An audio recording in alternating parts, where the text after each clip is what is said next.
The ACLU and the Center for Reproductive Rights have filed a lawsuit against Oklahoma Personhood. I'm Matt Barber, Vice President of Liberty Counsel Action, in studio today with Shawn Akers, Vice President of Middle Eastern Affairs with Liberty Counsel. Well, a radical pro-abortion organization, the Center for Reproductive Rights, and the American Civil Liberties Union have filed a lawsuit to prevent the people of Oklahoma from having a chance to vote on a personhood measure in that state.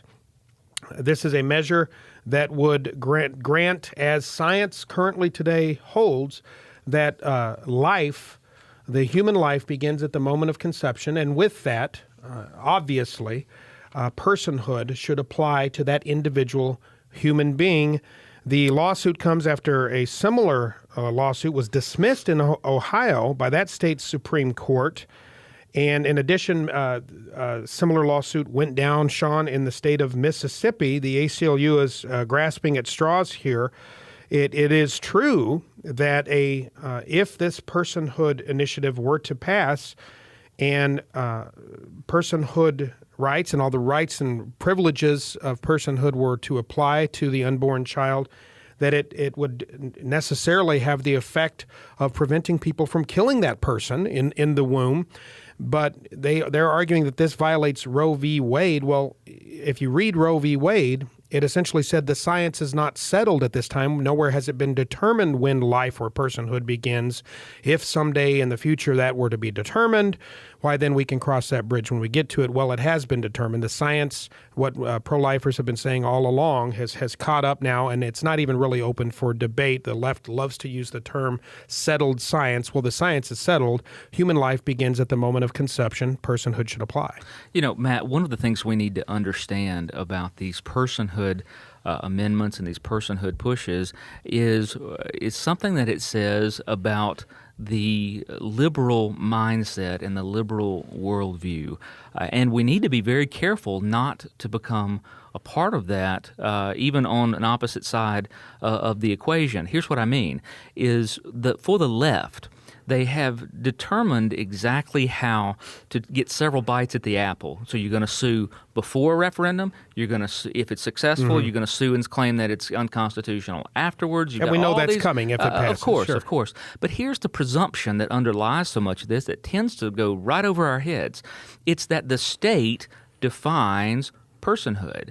Now, we need to understand that these personhood measures are no more about defining the preborn as a person than the civil rights movement were defining or redefining black Americans as people. It was recognizing something that's immutable. Yeah. It's recognizing something that God has already done, and that the law, if you study people like Bastiat and the founders, what you're going to find is that the law has no right at all to try to redefine those things. In other words, a personhood amendment would merely acknowledge that the baby has been a baby all along, and the state never had the right to impose a death penalty on that child. And what we're seeing here, though, quite frankly, is that the left is much more politically adept with their worldview than the right typically is. We tend to want to approach it, try it, see if it works, if it doesn't, whatever.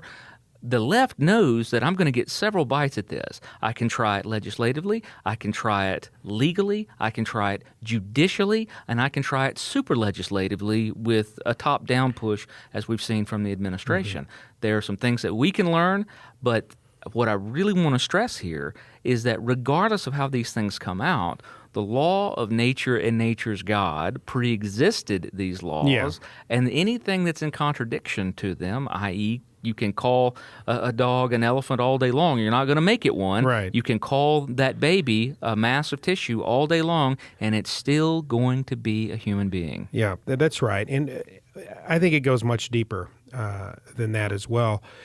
Planned Parenthood, the multi-billion-dollar pro-abortion industry, stands to lose just that, billions of dollars, if personhood, what we know to be true and immutable, if it's officially recognized and codified, if you will, in various states around the country. We understand, we know that this is going to be challenged. and that this is an opportunity to overturn Roe v. Wade. The left knows that.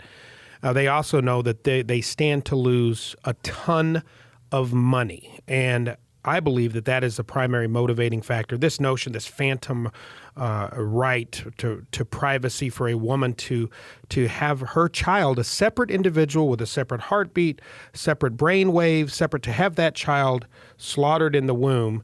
I don't even think many of on the left, I don't think they even really believe that. I mean, they know it is what it is. But they just believe that a woman's, the so-called right to privacy, supersedes and trumps the right to life. Well, you know, the Declaration of Independence doesn't talk about a right to privacy. It talks about a right granted to us by our Creator to life, liberty, the pursuit of happiness, life being the first.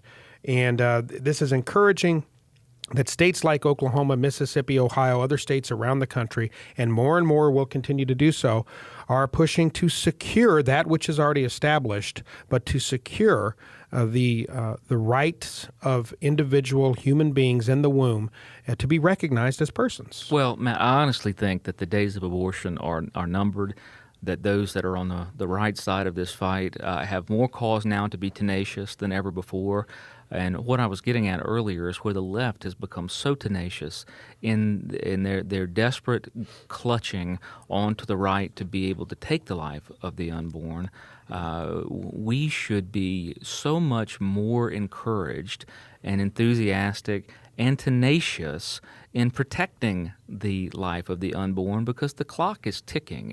I predict that there will come a time when people look at the abortion industry with the same aghast shock that a civilized society could have done that we look at slavery now. It's an absolute parallel. It is that we look comparison. back and we think, wait a minute, there's no denying that we did that as a nation, but how? How could any enlightened nation do that? We're going to look back at abortion in the same way and say, how in the world could we have allowed this? Those days are coming near, I think. History will reflect that those who fought in support of the personhood and right to life of the unborn, of the preborn, that they are the modern-day representation of the abolitionist movement. Those who fought for the so-called phantom right to slaughter unborn children are those who fought to secure and protect the right for one human being to own another human being in slavery. Those are absolute parallels. History will reflect those parallels. I encourage folks who identify as liberal, progressive, to look deep inside themselves and think, what side of history do you want to be on? You know, this stuff will live in infamy. People who have stood in defense of abortion homicide, their names are attached to that, you know, with the internet, and they will live in infamy for fighting for the unfettered right for a woman and some doctor to come in and kill a child.